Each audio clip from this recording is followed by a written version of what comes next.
So this is a question from GATE 2011 from Chemical Engineering, question number 48 and 49. And this is a common data question for these two questions. For a liquid flowing through a packed bed, the pressure drop per unit length of the bed delta P by L is given by the Ergun equation below, where V0 is the superficial liquid velocity, epsilon is the bed porosity, dP is the average particle size, phi s is the particle sphericity, rho f is the liquid density, and mu f is the liquid viscosity. The given data here are dP is equal to 1 into 10 raised to minus 3 meter, phi s equal to 0.8, rho f is equal to 1000 kilogram per meter cube, mu f is equal to 1 into 10 raised to minus 3 kilogram per meter per second, and the particle density rho p is 2500 kilogram per meter cube, and acceleration due to gravity g is equal to 9.8 meter per second. The first question number 48, is when V0 is 0.005 meter per second and epsilon is equal to 0.5, which one of the following is the correct value for the ratio of the viscous loss to the kinetic energy loss? And the four options are given as below. And the second part of this question is question number 49. On further increasing the V0 velocity, the incipient fluidization is achieved.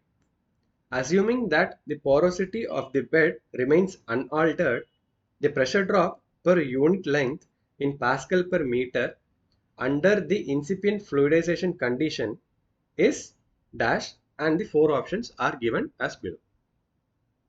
So this is a question from packed bed columns from mechanical operations, and the reference NPTEL lecture can be found in lecture 21, flow through bed of solids 1, mechanical unit operations, by Professor Nanda Kishore, Department of Chemical Engineering, IIT Guwahati. So here in this question we have been given the Ergun equation,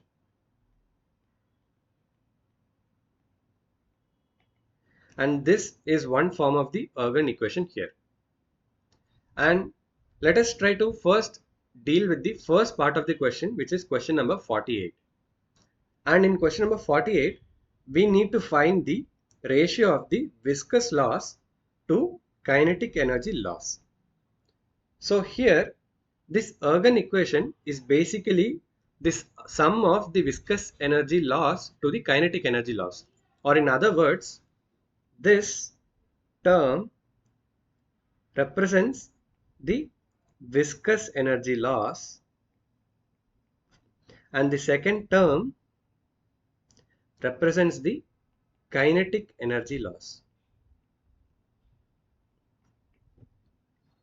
So the ratio of viscous loss to kinetic energy loss is basically the ratio of the first term to that of the second term in the general Ergun equation. So let us proceed with this.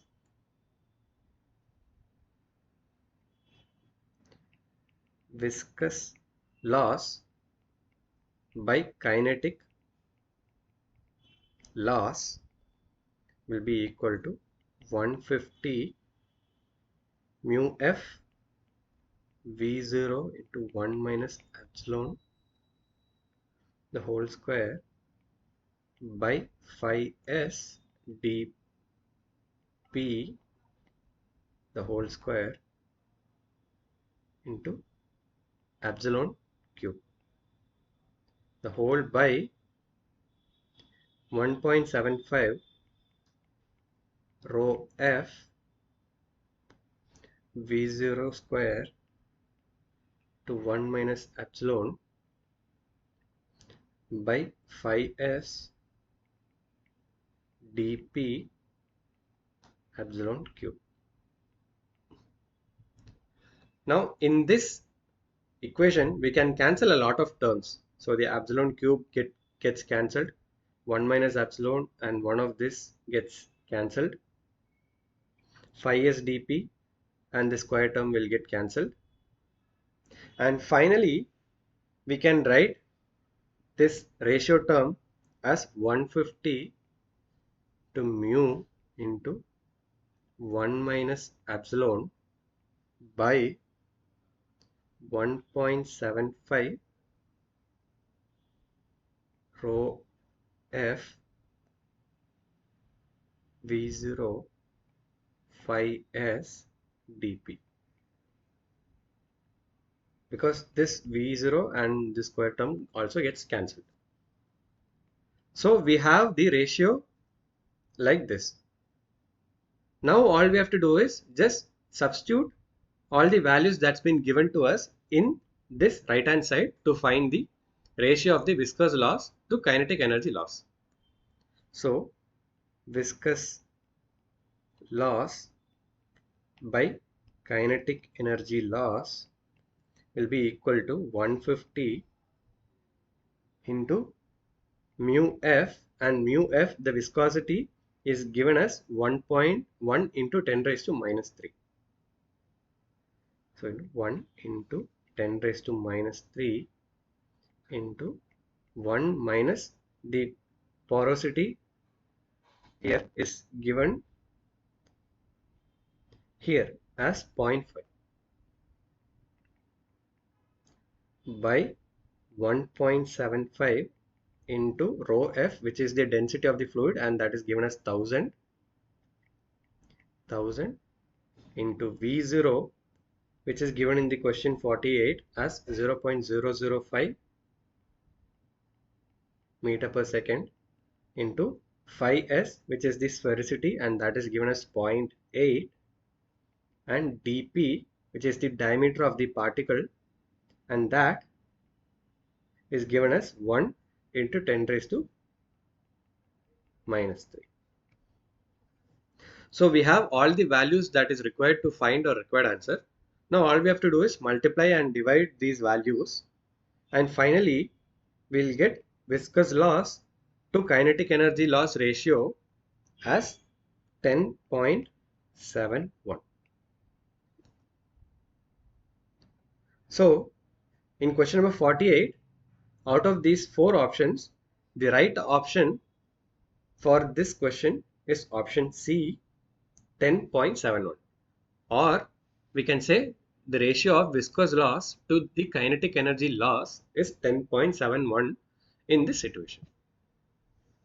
Now let us proceed to the second part of the question, which is question number 49. In question number 49, it is said that the velocity is further increased and incipient fluidization is achieved. And assuming that remaining conditions remain the same, we need to find the pressure drop per unit length for this incipient fluidization condition.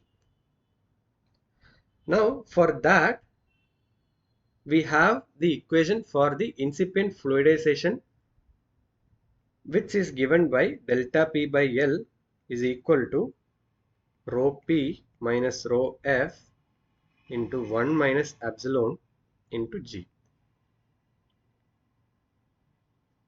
So rho P, which is the density of the particle, and that is 2500, and rho F is 1000 kilogram per meter cube. So 2500 minus 1000 into epsilon, which is 0.5, and that remains unchanged for question number 49 as well. So 1 minus 0.5 into G, and that is 9.8. So that means we have all the required data here to find the pressure drop per unit length for question number 49. So all we have to do is just do this subtraction and multiplication. So this will be 1500 into 0.5 into 9.8. And by doing this multiplication, we will get the answer as 7350 Pascal per meter. And this is the pressure drop for this incipient fluidization condition. So in question number 49, The right answer is option B, 7350 Pascal per meter.